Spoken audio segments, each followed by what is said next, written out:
I'm Anna, I'm Jessica. and this is the Paranoia Pair. Are we all surviving daylight savings so far? I am, but just barely. I know we went back an hour, but I'm tired by 3 now, and it's becoming a problem.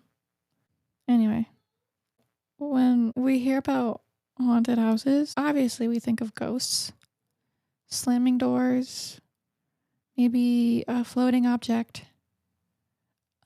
Today I'm going to tell you about something weirder, like way weirder. A talking mongoose named Gef. And that's Gef spelled Gef. Talking mongoose is already weird, but this one claimed to be extra clever. It could sing, it knew gossip from across the island, and sometimes it threatened to throw rocks at people, which valid. Sometimes you just gotta throw a rock at someone, guys. I don't know. Our story begins in 1931 in a remote farmhouse called Dorlish Cashen, and that is near the village of Dalby on the island of Man. The house didn't have any electricity, and the closest neighbors were miles away. And the house belonged to James Irving, his wife Margaret, and their daughter Voray, who was about 13 at the time. The family was pretty isolated and lived a pretty simple life. In the autumn of 1931, strange noises started in the walls of the Irving home. At first, the family thought it was rats. The scratching, rustling, and movement behind the wooden panels were happening constantly. James tried setting traps. He even tried talking to whatever it was, shouting through the boards. But one night, the scratching seemed to answer back. The family would bang on the walls, and it would knock back, mimicking the rhythm. Then came the growls, hisses, and then a voice. At first, it sounded like gibberish, but soon the voice grew more clear and actually began to form words. The voice introduced itself. It said it was a mongoose, and its name was Gef. He told them that he had been born in Delhi, India, in 1852 and had somehow found his way to the Isle of Man. Gef said that he could not only talk, but he could sing, swear, he could tell jokes, and supposedly read minds. Gef also admitted to the family that he was a spirit.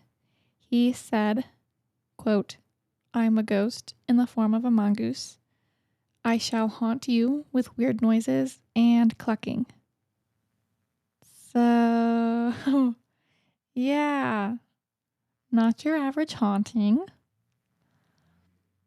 According to the Irvings, Gef spoke from behind the walls or from the rafters in the ceiling. He'd ask for food, gossip about neighbors, and warn them when strangers were coming. Sometimes he'd do impressions of local people or claimed to have traveled across the island to spy on them. It didn't take long before the Irvings started to tell neighbors about their talking mongoose. Most people didn't believe them, but the Isle of Man was small, only about 30 miles across, so word spread pretty quickly. Some locals thought the family was cursed or delusional. Others were curious. People started visiting the farmhouse, hoping to hear Gef's voice for themselves, and sometimes they did. Visitors reported hearing strange chatter from behind the panels or in the attic in a high-pitched, squeaky voice, but no one actually really seen the mongoose. Voray, the daughter, said she'd occasionally catch a glimpse of Gef. She described him as small with yellowish fur and a long bushy tail. James Irving claimed he once saw him run across the fields like a cat with a small head. A few witnesses later described something moving in the walls, but no one was ever actually able to get a clear look at him. Gef could be friendly and helpful, but he was also moody and rude. He'd sing songs, recite nursery rhymes, and tease the family. Sometimes he'd keep them up all night just for fun. He'd also say things like, "I'm not evil. I could be if I wanted. You don't know what damage or harm I could do if I were roused. But he would also say things like, I'll split the atom, I'll kill you all. But then 5 minutes later, he'd help Margaret peel potatoes or tell Jim about the weather forecast.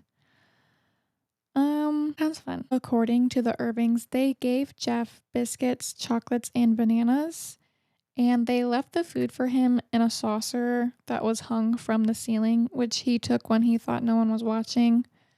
Gef regularly accompanied them on their trips to the market, but always stayed on the other side of the hedges, talking constantly. By 1932, news of Gef reached the mainland. Newspapers were all over it. And this caught the attention of Harry Price, Britain's most famous paranormal investigator. He was known for exposing fraudulent mediums and testing haunted houses, and he teamed up with Richard S. Lambert, who was a journalist from the BBC, and together they decided to investigate the Irvings' home. When they got there, however, Gef didn't perform on command. They heard scratching, but no clear talking. The family insisted that he was real and that he just didn't like strangers. Same. Harry Price examined footprints, tufts of fur, and even voice recordings, but nothing could really be conclusively tied to a mongoose or anything that was supernatural. In his final report, he wrote that while he found the Irvings sincere, he suspected the voice was probably made through ventriloquism. When Arthur Morrison, who was also a British writer, visited the Irving home, he claimed that when Gef spoke to him from under the bed he slept in at the home, he could see a pair of yellow eyes. Two teenagers named Will Cubbin and Henry Hall claimed to see Gef in Cubbin's own yard and described him as yellow with a black spot on his tail. There wasn't really any physical evidence. The footprints, stains on the wall, and hair samples claimed to be evidence of Gef were identified as belonging to the Irving's sheepdog, and several photos were claimed by the Irvings to be of Gef, or also thought to be a weasel or a cat. Over time, several theories emerged about what really happened at Dorlish Cashin. Some believed it was a hoax. James was a very intelligent man, and he was also prone to exaggerate. Some believe he made up the story, either to make some money from people who are curious, or maybe just to have fun and entertain himself. Many skeptics pointed to Vorey, the teenage daughter. She was shy, but had a huge imagination. She often was the one who had conversations with Gef when she was alone at the house. Psychologists suggested that she might have been using ventriloquism, either intentionally or subconsciously, as a coping mechanism due to how isolated the family was. It's possible the Irvings collectively believed in Gef's existence, kind of feeding off of each other's beliefs until it felt real. And then there's the theory that maybe something really was in that farmhouse. The story kind of started fading away by the late 1930s.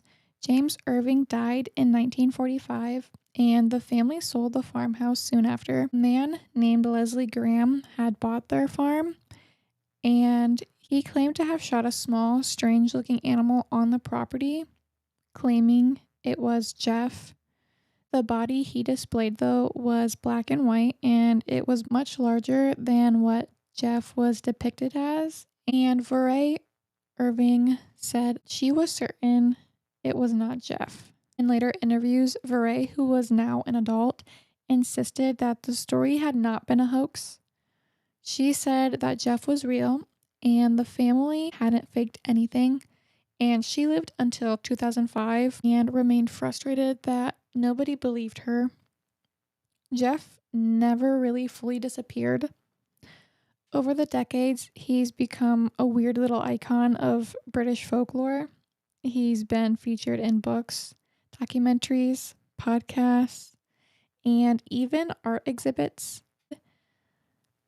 He's also been reinterpreted, sometimes as a trickster spirit, other times as a symbol of isolation or just the ultimate small town gossip ghost.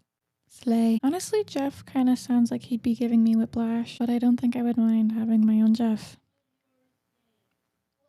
I do have cats, so I feel like I do kind of in a way have my own Jeff. The only difference is though, my cats don't talk back. Bubbles does talk to the demons in the middle of the night, but not really giving much in the gossip department, but he's working on it. And that's really all I have. Today is a short episode. I'm kind of disappointed at how short it is, but I figured we'd do a fun one to throw in the mix. Anyway, Thanks for listening. if you enjoyed this episode, you can find us on Instagram, TikTok, YouTube, and Facebook at Paranoia Pair Pod. And we will see you next Friday. Stay spooky.